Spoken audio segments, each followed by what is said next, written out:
আসসালামু আলাইকুম। সবাই কেমন আছেন? আশা করি সবাই ভালো আছেন। আজ আমি বানাবো গরুর নেহেরি বা নল্লির রেসিপি। তো চলুন মজাদার এই নেহেরির রেসিপিটা দেখে আসি। পুরো রেস্টুরেন্ট স্টাইলের মতো সকালের নাস্তায় যে নেহেরিটা বানাই সেই নেহেরির রেসিপিটা। তো এজন্য আমি গরুর নল্লি নিয়ে নিয়েছি। এখানে প্রায় আনুমানিক গরুর 2টা পায়ের মতো নল্লি আছে। আর নল্লিগুলো কিন্তু বেশ বড় বড় করেই কাটা হয়েছে। তো নল্লিগুলোকে আমি খুব ভালো করে ধুয়ে নিয়ে যে হাঁড়িতে রান্না করব সেই হাঁড়িতে নিয়ে নিয়েছি। আর মশলা নিয়েছি লবণ, ধনিয়া, জিরা, মরিচ ও হলুদের গুঁড়ো। আর দিয়ে দেবো 1 চামচ ভরে ভাজা গরম মশলার গুঁড়ো। দিয়ে দিব এখানে 2 টেবিল চামচ পরিমাণ আদা ও রসুন বাটা। দিয়ে দিচ্ছি এখানে হাফ কাপের থেকে একটু বেশি পেঁয়াজ কুচি। এখন মশলাটা পেঁয়াজটা খুব ভালো করে নল্লির সাথে মিশিয়ে নিতে হবে। আর এই পর্যায়ে একটু সাবধানে মিশাতে হবে, যেহেতু এগুলোর হাড্ডি, কিন্তু সবগুলোই হাড্ডি। তো হাতে আবার লেগে হাত কেটে যেতে পারে, তো সাবধানে খুব সুন্দর করে মিশিয়ে নিতে হবে। তো এখন আমি পরিমাণ মতো তেল দিয়ে দিচ্ছি, যেহেতু নল্লি থেকে প্রচুর পরিমাণ তেল বের হয় তাই পরিমাণ মতো দিলাম। আর এখানে গোটা মশলা দিয়ে দিয়েছি দারচিনি, এলাচ, তেজপাতা আর লবঙ্গ। এখন খুব ভালো করে মিশিয়ে কিন্তু আমি এই নল্লির হাঁড়িটাকে কিন্তু আমি চুলায় দিয়ে দিয়েছি। এখন একটু ভালো করে এই নল্লিটাকে আমি কষিয়ে নিব। জাস্ট ধরেন 5 মিনিটের মতো একটু কষিয়ে নিব, যাতে মশলাটা নিচে না লেগে যায়। যেহেতু এখানে আমি কোনো পানি দেইনি, তো মশলাটা লেগে যাওয়ার চান্স থাকে।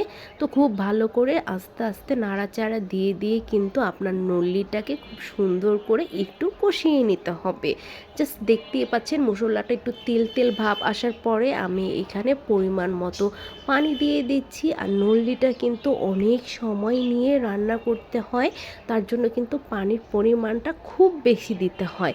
পানিটা যত আপনার চুলাতে বসিয়ে আঁচ করে ঘন করে নেবেন, নেহেরির ঝোলটা খেতে কিন্তু ঠিক ততটাই মজা হবে।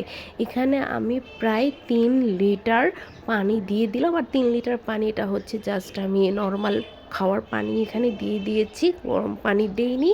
তো এখন আমি সুন্দর করে চুলার আঁচটা মিডিয়ামে থেকে রেখে আমি নল্লিটাকে আগে একটা বলক তুলে নিব।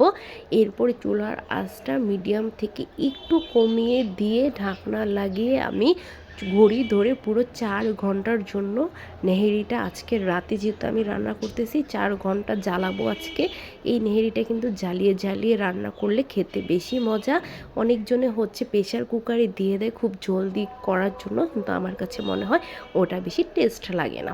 তো আমি চুলার আগুনটা আপনাদেরকে দেখিয়ে দিলাম যে আমি কি পরিমাণে একদম কিন্তু মিডিয়াম থেকেও কমিয়ে ঢাকনা দিয়ে রেখে দিয়েছিলাম ঘড়ি ধরে 1 ঘন্টা। প্রতি 1 ঘন্টা এটা কিন্তু নিচে লেগে যাওয়ার আর কোনো চান্স নাই, যেহেতু এখানে অনেক পানির পরিমাণ দেওয়া হয়েছে, তার জন্য ভয়েরও কোনো কারণ নাই। আপনি 1 ঘন্টা পর পরই ঢাকনা তুলে কিন্তু এটা আপনি একটু নাড়া দিয়ে দিলেই কিন্তু হয়ে যাবে। তো দেখতেই পাচ্ছেন পানি কিন্তু অনেকটাই কমে আসছে, যেহেতু এখন অলমোস্ট 2 ঘন্টা হয়েছে। আর এই ঝোলটা কিন্তু বেশি থেকে যখন কমে আসবে আঁচ হতে হতে, এটাই কিন্তু খেতে মজা হয়।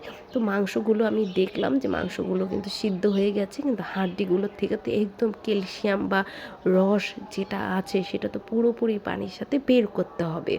তো এই যে দেখেন প্রায় 3 ঘন্টা জাল করে নিয়েছি আমি। 3 ঘন্টা জাল করার পরে পানি কিন্তু ওই দেখেন আমি দেখাচ্ছি, ওখান থেকে কিন্তু একেবারে নিচ পর্যন্ত চলে আসছে। তো এখানে আমি আর আধা ঘন্টার মতো আর আঁচ করব, করে আমি চুলা অফ করে রেখে দিব। এর পরের দিন সকালে আমি আবার এটাকে ভালো করে ধরেন আবারও আধা ঘন্টার মতো আঁচ করে তারপর আমি এটাকে বাগার দিয়ে দিব। তো এখন আবারও নেড়ে চেড়ে আমি আবারও রেখে দিলাম আধা ঘন্টার জন্য। তো এর পরের দিন সকালবেলা এটা যেহেতু একটু এখন ঠান্ডা ঠান্ডা পড়তেছে, আপনার নল্লিটা কিন্তু জমে যাবে। তো এখন আমি আবার চুলার আঁচটা ধরিয়ে এটাকে আধা ঘন্টার জন্য আমি জাল করে নিচ্ছি। আর দেখেন ঝোলটা কিন্তু রাতে যখন এটা ঠান্ডা হয়েছে আরও কিন্তু ঘনত্ব হয়ে গেছে। তো এখন আমি আবারও ভালো করে আধা ঘন্টার জন্য জাল দিয়ে নিচ্ছি। ঝোলটা কিন্তু আমি দেখলাম যে মোটামুটি কিন্তু ভালোই ঘনত্ব চলে আসছে। তো আমি এটা তো আধা ঘন্টার জন্য জাল করতে বসিয়ে দিলাম। আর অপর দিকে আমি নেহারিটা বাগারের জন্য ব্যবস্থা করে নিচ্ছি।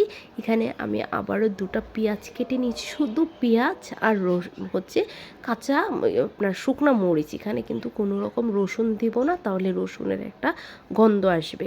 তো অপর সাইডে হচ্ছে নেহারিটা আমি ভালো করে বলক তুলে নিচ্ছি, আর আরেক সাইডে হচ্ছে পেঁয়াজটাকে খুব ভালো করে আমি লাল করে নিব বাগারের জন্য, একদম ভাজা ভাজা করে নিব রসুন মরিচ আর হচ্ছে পেঁয়াজটাকে। পেঁয়াজটা কিন্তু একদম ভালো করে ভেজে আমি একদম লাল করে নিব। আর পেঁয়াজটা লাল হয়ে গেলে আমি সরাসরি হচ্ছে এই নেহেরির হাঁড়ির ভিতরে ঢেলে দেব, তাহলে এত সুন্দর একটা গ্রান আসে, পুরোপুরি অরিজিনাল যে হোটেলের সকালের নাস্তার যে নেহেরির টেস্টটা পুরোপুরি কিন্তু বাগার দেওয়ার সাথে সাথে স্মেল বের হয়ে যায়। তো এখন আমি নামানোর আগে উপর দিয়ে ভাজা জিরে গুঁড়া দিয়ে দিচ্ছি একটু, গ্রানটা আরও বেশি সুন্দর আসবে। এখন আমি নেহারিটাকে নামিয়ে নিব। আপনারা আপনাদের পছন্দের মতো এখানে আদা কুচি, তারপর হচ্ছে ধনিয়া পাতা কুচি আর পছন্দের মতো লেবুর রস দিয়ে খেবেন, তাহলে দেখবেন খুবই মজা লাগবে। অবশ্যই এখানে লেবুর রস ব্যবহার করতে হবে, তাহলে অরিজিনাল টেস্টটা পাবেন। আপনারা এটা নান রুটি, আটার রুটির সাথে কিন্তু আপনারা খেতে পারেন। অবশ্যই যারা নতুন রাঁধুনি রান্না করতে পারেন না, অবশ্যই রান্না করে জানাবেন কেমন হলো। আল্লাহ হাফেজ।